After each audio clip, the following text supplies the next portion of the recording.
César Sinde, nos está ganando Sánchez y por goleada, ¿eh? De momento sí, pero hay veces que se ganan batallas pero se pierden guerras. La decisión que tomó Sánchez de conceder los indultos en contra de todo lo que había manifestado tiempo atrás, pues evidentemente la hemeroteca está ahí, la contradicción es evidente y sobre todo Pedro Sánchez no va a poder ocultar una realidad por más que lo enmascare con fines buenistas de concordia, de magnanimidad y de estas estupideces que suele decir el señor Sánchez. La realidad, por más que lo intente disfrazar, es que Sánchez tiene de socios a políticos delincuentes.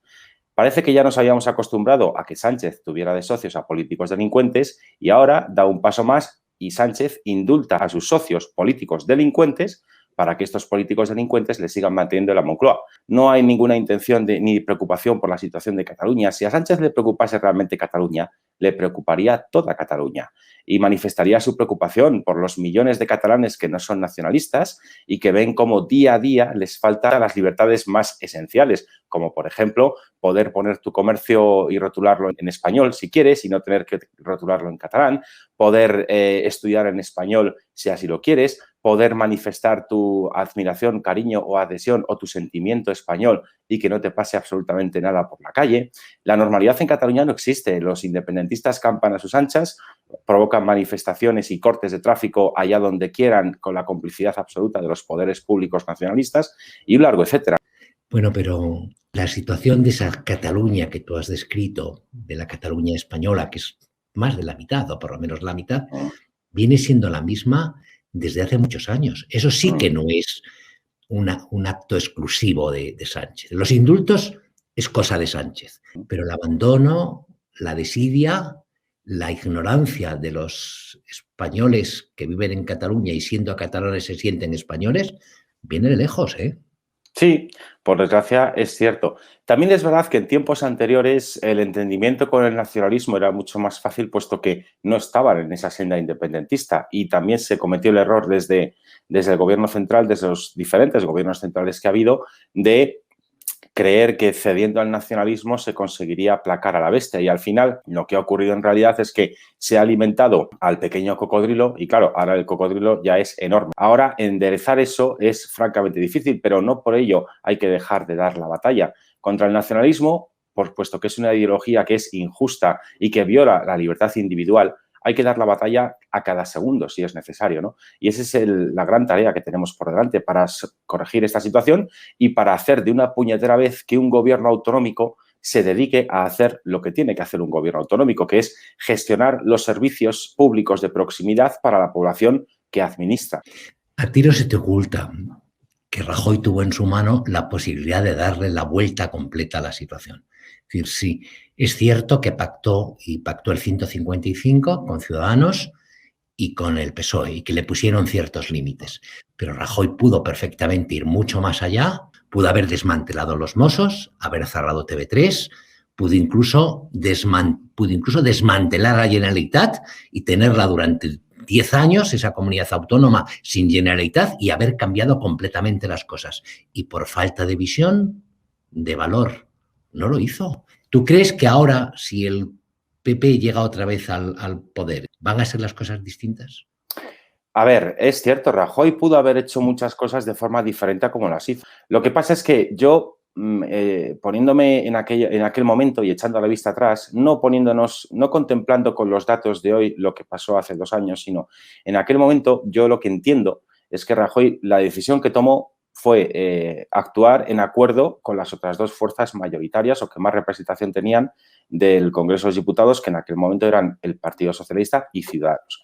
Y Ciudadanos puso la línea roja ineludible de que en 3 meses tenía que haber elecciones generales. Y el Partido Socialista puso la línea roja de que no se podía intervenir TV3. Eso fueron algunas de las condiciones que pusieron los otros 2 partidos con los que Rajoy tomó esas decisiones. Bien, es cierto que podía haber hecho todo eso que tú dices, pero él, entiendo yo, que optó por hacerlo en colaboración con las demás fuerzas parlamentarias mayoritarias del Congreso de los Diputados, puesto que era una situación excepcional en la que no había precedentes de que desde una autonomía se diera un golpe de Estado y, por tanto, yo creo que el criterio de Rajoy, con el que se podrá coincidir o no, sin lugar a dudas, pues fue ese, el hacerlo en colaboración con las demás fuerzas políticas. Pero yo, por lo que voy viendo hasta ahora, yo tengo la convicción de que Pablo Casado actuaría de una forma muy distinta con respecto al golpismo y al independentismo catalán de lo que se ha hecho en etapas de gobierno anteriores con otras personas al frente del Partido Popular.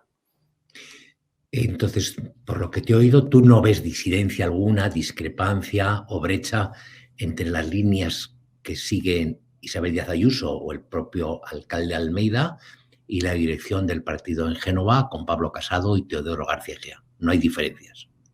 En lo sustancial, no. Puede haber diferencias en opinión de los medios de comunicación, pero cuando yo hablo con personas del Partido Popular y no hay micrófonos ni cámaras delante y, por tanto, no hay ninguna obligación de no decir lo que ellos en conciencia creen que es cierto, ¿vale?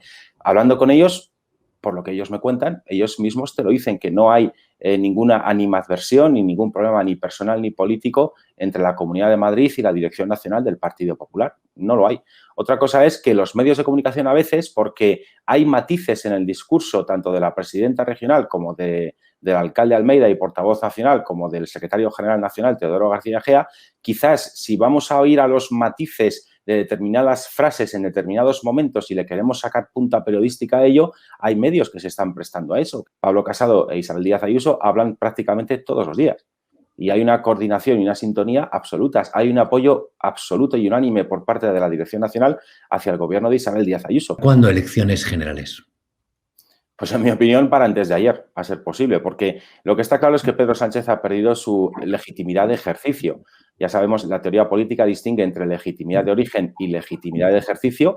La legitimidad de origen de Sánchez está cimentada en los resultados de las últimas elecciones, aunque bien es cierto que Sánchez se presentó a esas elecciones prometiendo unas cosas que luego no cumplió. Por tanto, la traición a su electorado, ya desde el mismo momento en que Sánchez, una vez en el gobierno, hizo lo contrario de lo que prometió en campaña, eso es evidente. Y ahora, con este indulto a los delincuentes que tiene como socios, evidentemente, en mi opinión, Sánchez ha perdido la legitimidad de ejercicio de estar en el poder. ¿Y por qué la gente, el español medio, el paisano de Sevilla, el de Granada, el de Ponferrada, el de Monforte de Lemos, no castiga a Sánchez como lo merece? Porque acabamos de ver, y es sintomático, que todos los presidentes autonómicos del PSOE han apoyado sin reservas los indultos de Sánchez, como han apoyado todas sus tropelías anteriores. Y en ese partido llamado PSOE, que es un partido todavía muy grande, no se ha alzado una sola voz. Es cierto, pero mira, yo creo que en el Partido Socialista va a pasar algo muy similar a lo que sucedió al final de la era de Zapatero. No sé si lo recordarás perfectamente, cuando el Partido Socialista defendía en bloque la nefasta política económica de Zapatero con su plan E, etcétera, etcétera. ¿Qué ocurrió? Llegaron las elecciones autonómicas y municipales de 2011 y el Partido Socialista tuvo el mayor descalabro de su historia hasta la fecha. Incluso perdió Castilla-La Mancha y perdió Extremadura. Y de las 47 capitales de provincia, si no recuerdo mal, el Partido Popular llegó a gobernar en 35 de ellas con mayoría absoluta y llegó a tener el gobierno en 13 de 17 autonomías, porque esa deriva a ninguna parte hacia la quiebra, mejor dicho, que nos lleva a la política económica de Zapatero, fue muy penalizada en las urnas. De igual manera, yo creo que ahora, o tengo la convicción de que cuando lleguen las elecciones, a pesar de que todo el Partido Socialista ha apoyado en bloque a Pedro Sánchez, también es cierto que porque Pedro Sánchez se ha encargado de laminar toda oposición interna, que todo hay que decirlo, pero las próximas elecciones yo creo que le va a pasar una factura muy elevada. Es que ahora tenemos mucho más del zapaterismo en el gobierno. Tenemos todavía una situación económica endiabladamente peor que la que teníamos con Zapatero. Tenemos una falta de gestión absoluta en la crisis contra el coronavirus. De hecho, Pedro Sánchez se puso de perfil después del verano pasado y dejó a las comunidades autónomas a su suerte para gestionar todo esto, y la política económica que pretende perpetrar Pedro Sánchez de subida masiva de impuestos, ¿verdad? Entonces, toda esta política en lo económico que va a suponer, por desgracia, muchísimos más de millones de españoles que se van a ver sin empleo, pues eso necesariamente yo tengo la convicción de que le tiene que pasar factura a Pedro Sánchez. No puede salir gratis ser el peor gestor de la pandemia en lo sanitario y en lo económico, el tener de socios a políticos delincuentes y a antiguos asesores de dictaduras hispanoamericanas asesinas y narcotraficantes como es el partido de Podemos, y que eso te salga gratis. Yo espero que los españoles que despierten de esta pesadilla y empiecen a darse cuenta de que hemos tenido al peor presidente en el peor momento y con los peores socios posibles.